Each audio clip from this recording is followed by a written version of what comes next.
You can start, Coach. Go ahead with your opening remarks. Yeah, well, we're disappointed, without a doubt.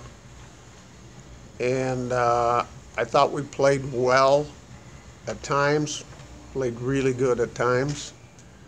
But we can't turn the football over. We came out second half, and that's one thing we said coming out at halftime is if we hang on to the football and don't turn it over, then we should win this game. And I'm extremely proud of our kids, the way they played. Our kids played their hearts out. They played hard.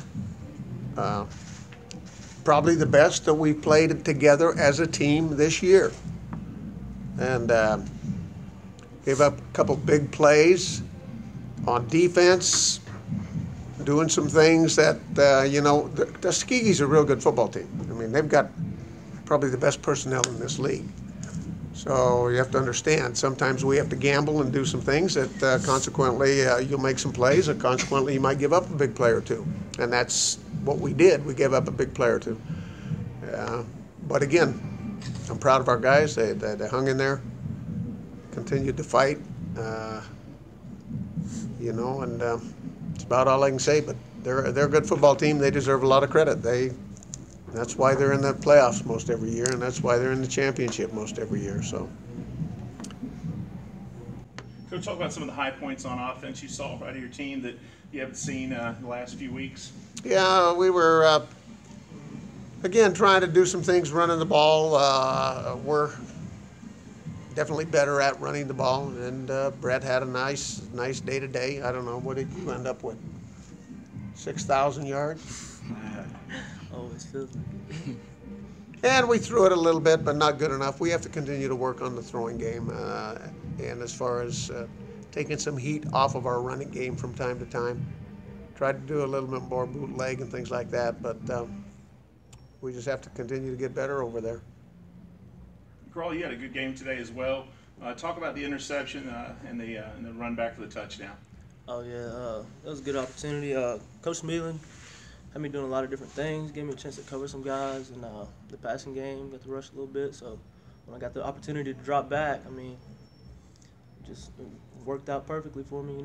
Things came my way and made sure to execute when I could. So. He looked like an ex-running back or an ex-quarterback running that back, didn't he? He sure did. Did you hear us on the sideline? We kept yelling at him, "Keep it to the sideline, keep it," and he cut it back up in the middle, and then we said, Take it to that. No trust.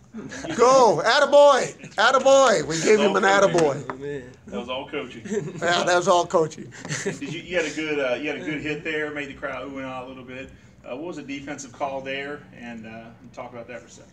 Oh yeah, we just had a cover 4 look, so I got the opportunity to just sit right there in the flats. It was kind of off. There was a guy running the corner behind me, so I saw the back coming out of the backfield, and the quarterback's eye snapped to him. So I mean, it was perfect timing.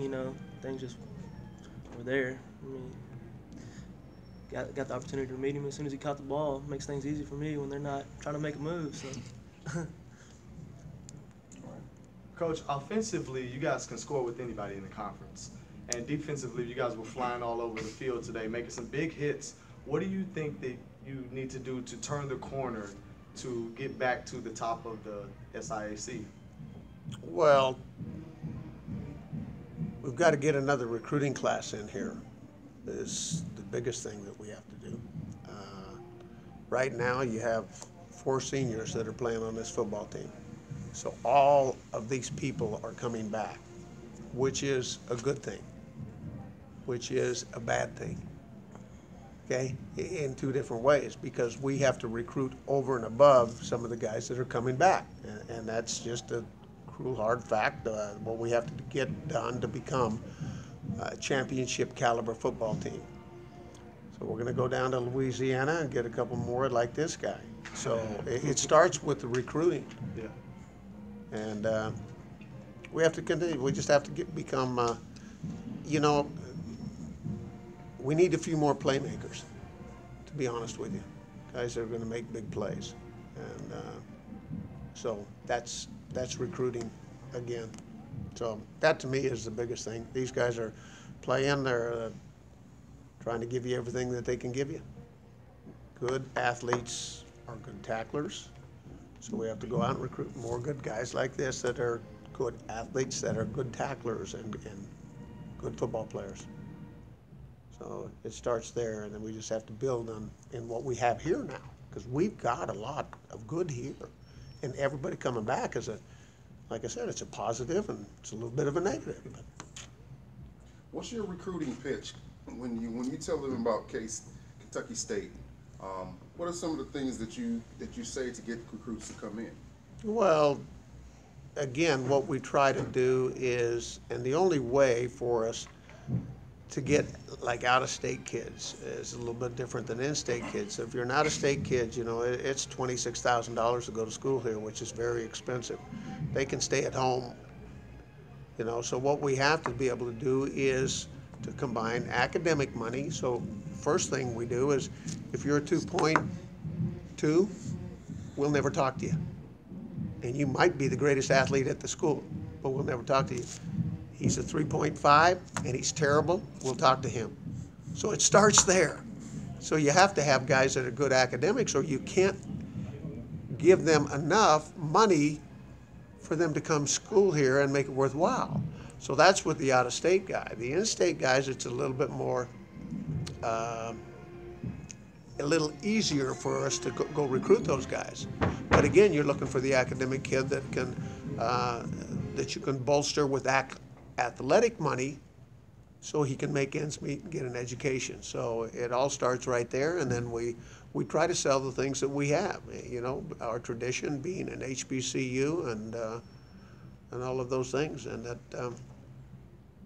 you know, we're going to get things rolling in the right way. We're going to do things with the facility, so we're trying to sell all of those things.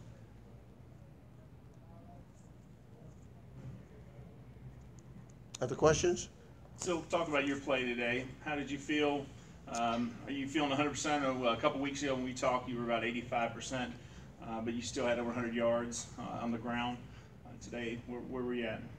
Today, I'm not gonna say I was 100, but like Coach said, you have to play through the injuries, and I feel like I could have played a little better. But as an offense, we played together, and we actually moved the ball a lot, which we've been doing the last couple of weeks. But I mean, it looked good today.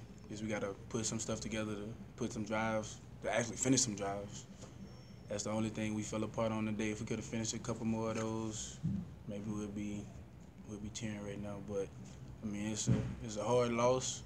Like, it always hurt losing, but we just gonna come back and work hard next week, try to come back and get a dub. Coach, any final comments when we wrap up? No, I'm proud of our guys. You know, I don't think we had a personal foul. I told them that, and usually in a game like this, it's a heated rivalry with these guys. There's a lot of talking and, you know, chippiness going on out there, and we didn't end up with any of those, which we're learning, and that's what we have to do. We can't afford to hurt ourselves, hurt our teammates by doing something stupid, and that's stupid. So I'm proud of them for that, and proud of them for the way they played. Now we have to just build on this and come back next week and get better. Any more questions so I can get Coach back? You guys good? All right. Thank you. Thank you. You're welcome. Mr. Crawley, Mr. Sill, thank you.